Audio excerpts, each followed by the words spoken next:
তো বন্ধুরা ফাইনালি আমার ড্রাগন ফ্রুট গাছ যে ফুল এসেছিলো আর ফুল থেকে ফল এসেছিলো আর গ্রিন থেকেই লাল কালার হয়ে গেছে। এটা এখন পাড়ার মতন হয়ে গেছে। তো এই ড্রাগন ফ্রুটের সম্পর্কে কিছু বলবো, তার আগে আপনারা এর কালারটা দেখুন, সাইজটা দেখুন, সাইজটা ভালো এসছে, কালারটা অসাধারণ লাল কালার এসছে টকটকে। আর এই ড্রাগন ফ্রুট ভেতরেও লাল থাকে, বাইরেও লাল, দেখতেই পাচ্ছেন।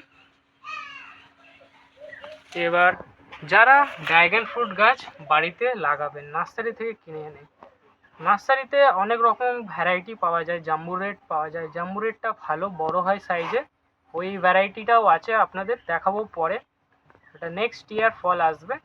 তো এর সম্পর্কে কিছু বলে দিই, যারা লাগাবেন তারা নার্সারিতে এনে এরকম বড় গ্রো ব্যাগে লাগাবেন। এটা তো ছোট, এরকম অনেক ঘন হয়ে যায়, ডালপালা অনেক ছড়িয়ে যায়, তো তারা অনেক বড় গ্রো ব্যাগে লাগাবেন, তাহলে বড় ফল দেবে আর গাছটা বেশি ভিটামিন নিতে পারবে, তাহলে বেশি ফল দেবে। এইটা যেহেতু 12 ইঞ্চি গ্রো ব্যাগে আছে, তো এটা একটাই ফল এসছে, প্রতি বছরই হয়। এটা টাইম পেলে পরে রিপোর্ট করে দেবো, বড় গ্রো ব্যাগে লাগাবো।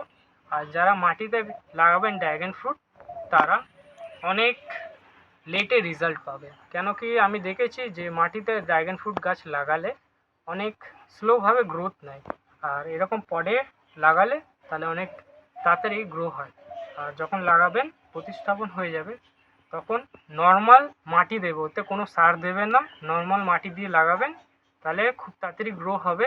আর একটু ডালপালা গ্রো হলে ছাড়লে তখন লিকুইড হিসাবে আপনারা খোল পচা দেবেন, খোল পচা সার খুবই ভালো, খায় আর খুব তাড়াতাড়ি গ্রোথ নেয়। আর এতে কোনো রোগ পোকা হয় না। কিছু কিছু ভ্যারাইটি আছে যে গরমের চোটে ডালগুলো হলুদ হয়ে যায়, হলুদ হয়ে নষ্ট হয়ে যায়, তো এটা ওই ভ্যারাইটিটা না, দেখতে পাচ্ছি ভালো ভ্যারাইটি এটা, এটা গরমেও এফেক্ট হয় না, কোনো রোগ পোকা আমি দেখিনি। শুধু এর ফুলের আসার আগে এই ডালপালা কচি বেরোলে, এরকম কচি ডালপালা বেরোলে পিঁপড়ে লেগে যায়, পিঁপড়েতে নষ্ট করে দেয় ডালপালাগুলো, খেয়ে নেয় পুরো এর রস। আর যখন ফুল হয়ে যায় তখন ফুলে এর রসটা খেয়ে নেয়, তার ফলে ফুলগুলো ঝরে যায়। তো ওইটার মধ্যে আপনাদের দেখে রাখতে হবে, পেস্টিসাইড স্প্রে করবেন, তাহলে পিঁপড়েদের আক্রমণ হবে না। আর রাত্রিবেলা যখন হবে তখন ওই ফুলটা ফুটে যাবে, তখন পলিনেশন করতে হয়। কিছু কিছু ভ্যারাইটি আছে পলিনেশন করতে হয় না, এমনি ফল হয়ে যায়, তো এটা হ্যান্ড পলিনেশন করেছিলাম, তো তার জন্য ফলটা হয়েছিল। আর এই ফুলটা খুবই বড় হয়, দেখতে অসাধারণ লাগে। তো এই ফলটা দেখতেই পাচ্ছেন অনেক বড়।